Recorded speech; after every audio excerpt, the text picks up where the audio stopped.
the dressing room was unusually quiet. Outside, thousands of fans were chanting Rumi's name. The roar of the crowd echoed through the arena walls, growing louder with every passing second. This was the moment she had dreamed of for years. But instead of excitement, she felt dread. As she adjusted her costume, something caught her eye. A dark mark peeked out from beneath her sleeve. Her heart skipped a beat. Slowly, she rolled the fabric higher. The mark had spread. Not by a little. Far more than before. Her breathing became shallow as she stared at the black patterns winding across her skin like living shadows. "No, not now," she whispered. Her hands trembled as she frantically checked the rest of her body.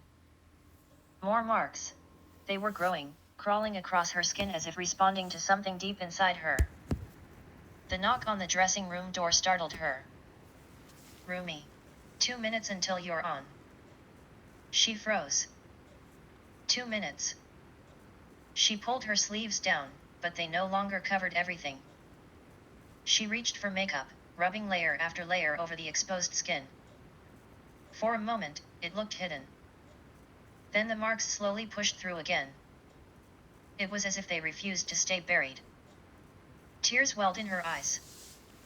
Her whole life, she had believed these marks were proof that something was wrong with her. They weren't just strange patterns, they were the part of herself she had spent years trying to erase.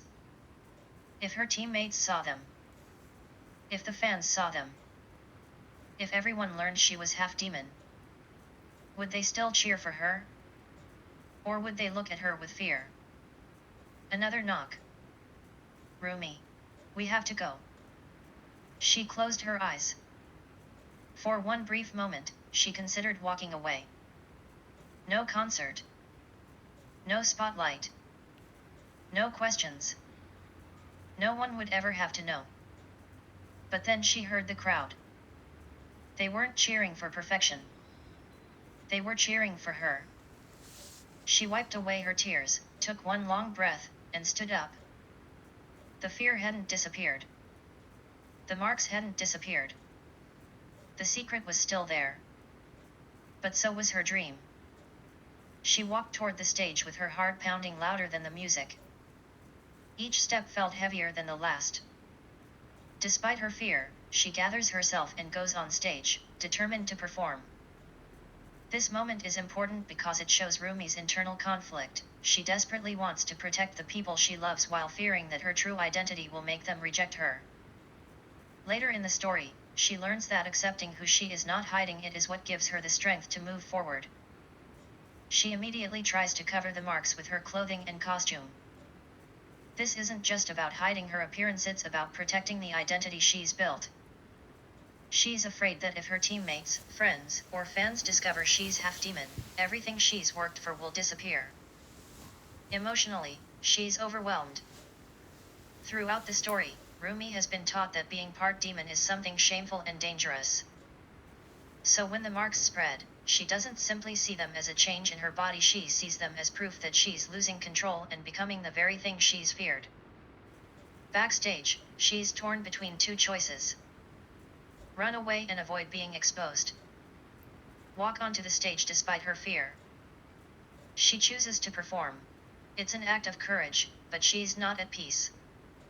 She's singing while carrying the constant fear that someone will notice the marks beneath her costume. Every moment on stage feels like she's balancing between fulfilling her dream and having her deepest secret revealed.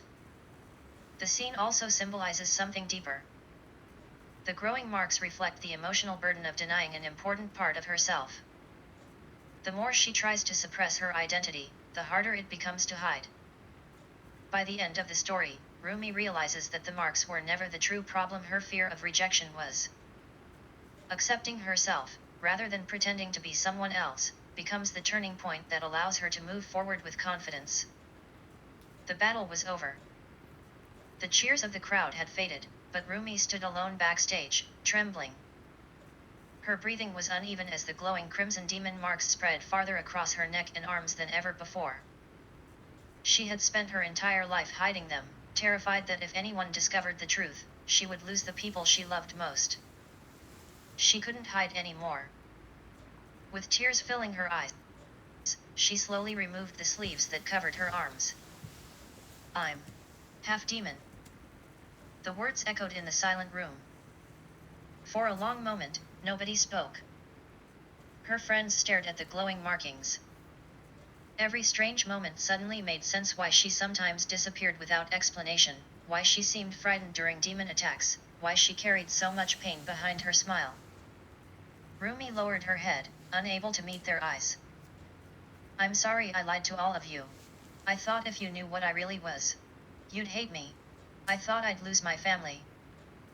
A single tear rolled down her cheek. I tried so hard to become someone worthy of standing beside you. The silence felt endless. Then one of her friends stepped forward. Without saying a word, she wrapped Rumi in a warm hug. Rumi's friends, Myra and Zoe, accept her after discovering that she is part demon. At first, Rumi is afraid that they will reject her because she has always hidden this secret and feels ashamed of who she is. However, Myra and Zoe eventually understand that Rumi is still the same person and their close friend. They choose to support her rather than judge her, showing Rumi that she does not have to hide her true identity to be loved and accepted. They help her emotionally by reminding her that she is still their friend and that her identity does not change how they feel about her. Their support helps Rumi become more confident and accept herself instead of feeling ashamed or alone.